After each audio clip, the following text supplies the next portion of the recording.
पार्वती महिमा सुनत रहे प्रबोधय पाए सियावर रामचंद्र की जय। तब वेदसरा मुनि आकर सबको समझाए और कहा कि पार्वती जी की बड़ी महिमा है। तब उसे सुनकर सबको ज्ञान और धीरज हुआ।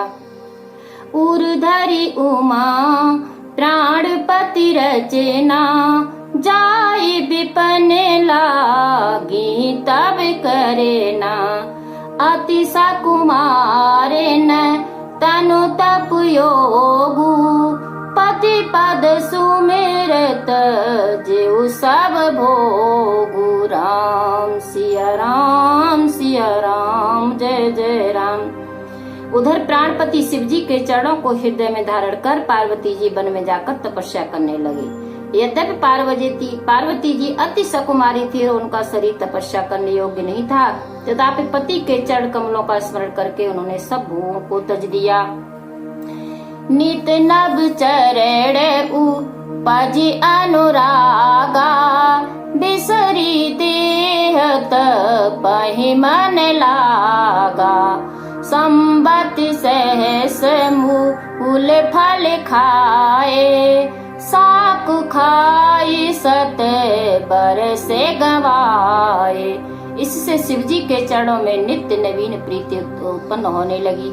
मन के तप में लीन होने से देह की सुध बिसर गई। तब 1000 वर्ष तक तो पार्वती जी ने कंद मूल और फल खाया और 100 वर्ष केवल साक ही खाकर बिताई। कछु दिन भोजन बारे बतासा किए कठिन कछु दिन उपवासा। बेल पात महे परे सुखाई 3 सहस संबत सो खाई। फिर कुछ दिन केवल जल और वायु का ही भोजन किया और कुछ दिन तक कठिन उपवास किया। बेल की पत्तियां जो सूखी हुई पृथ्वी पर गिरी रहती थी 3000 वर्ष तक उनका ही भोजन करती रही।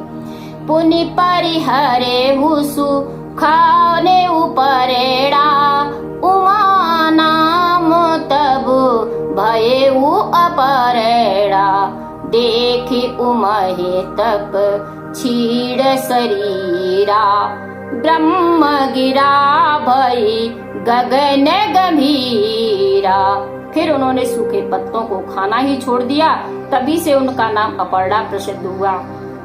तब उनके शरीर को छीड़ देखकर आकाश में यह गंभीर ब्रह्मवाणी हुई कि भयउ मनोरथ सफल तब सुन गिरिराज कुमार। परिहर दुष कलेश सब अब मिले त्रिपुरारी सियावर रामचंद्र की जय। हे गिरिराज कुमारी पार्वती सुनो, तुम्हारा सब मनोरथ पूर्ण हुआ। अतः तुम अपने इन सारे क्लेशों को त्याग दो। अब तुमको त्रिपुरारी श्री महादेव जी मिलेंगे। अस तप काहन कीन भवानी भय अनेक धीर मुनि ज्ञानी। अब उरधरहु ब्रह्म बरबानी सत्य सदा संतत सूच जानी। हे भवानी पार्वती, लोक में अनेक धीर मुनि और ज्ञानी हो गए, परंतु ऐसी तपस्या किसी ने भी नहीं की। इससे अब तुम इस श्रेष्ठ ब्रह्मवाणी को अपने हृदय में सदा सत्य पवित्र जानकर धारण करो। आवे पिता बुलावन जब ही हट परे हरे घरे जाया तब ही मिला है तुम्हें ही जब सप्तर्षि सा जाने तब प्रमाण बागी सा। जब तुम्हारे पिता बुलाने आवे तब हट छोड़कर घड़ी घर चली जाना। और जब तुमको सप्त ऋषियों से भेंट हो तब इस आकाशवाणी का प्रमाण समझ लेना। सुनती गिरा विधि गगन बखानी पुलक गात गिरी जाहर सानी। उमा चरित में सुंदर गावा सुनाहु शंभु करे चरित प्रभासा। तब ब्रह्मा जी की ऐसी बाणी सुनकर पार्वती जी का समस्त शरीर पुलकित हो गया। तुलसीदास जी कहते हैं कि यह तो पार्वती जी का सुंदर चरित्र मैंने वर्णन किया। अब श्री महादेव जी का सुहावना चरित्र सुनो। बोल भोले बाबा की जय। जब से सती जाई तनु त्यागा, तब से शिव मन भयहु विरागा। जपहि सदा रघु नायक नामा, जय तह सुनाहे राम गुण ग्रामा। जब से सती जी ने दक्ष के यज्ञ में जाकर अपने शरीर को त्याग दिया, तब से मैं श्री महादेव जी के मन में वैराग्य उत्पन्न हो गया। वे सर्वदा श्री रामचंद्र जी का नाम जपते हुए जहाँ तहाँ राम जी के गुणानुवाद कर सुनने लगे। चिदानंद सुख धाम शिव विगत मोह मद काम, विचराय मय हृदय करे सकल लोक अभिराम। सियावर रामचंद्र की जय, पवन सुत हनुमान की जय।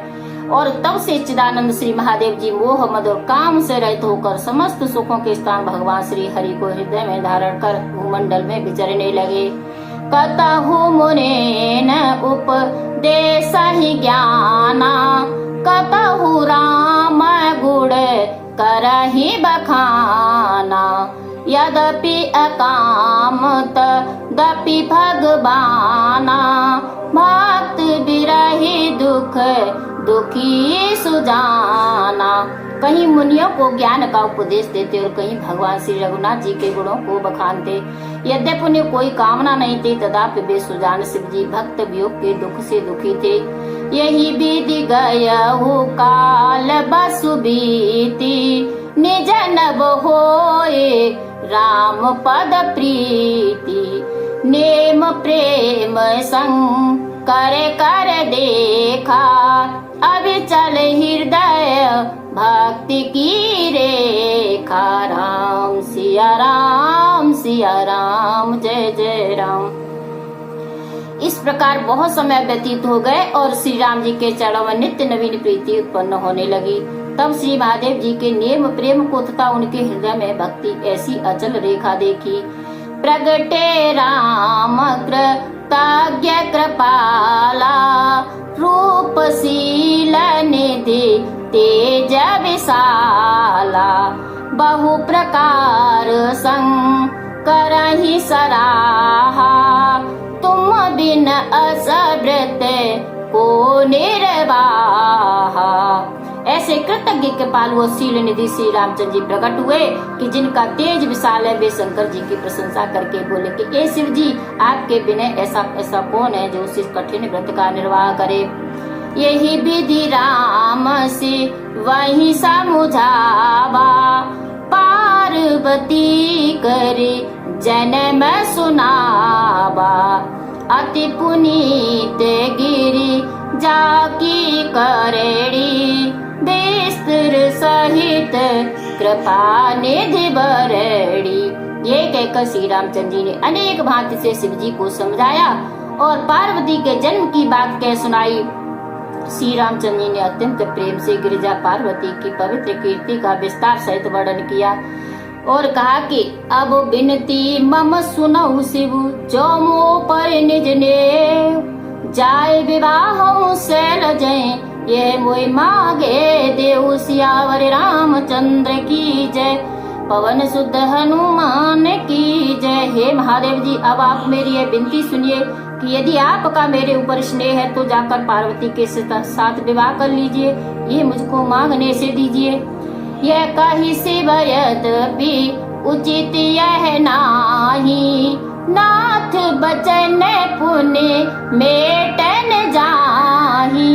सिर धरि आयसु करहि तुम्हारा, परम धर्म यह नाथ हमारा।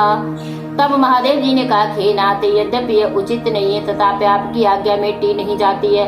आपकी आज्ञा को सिरोधार्य कर पालन करें। हे नाथ, हमारा यही परम धर्म है।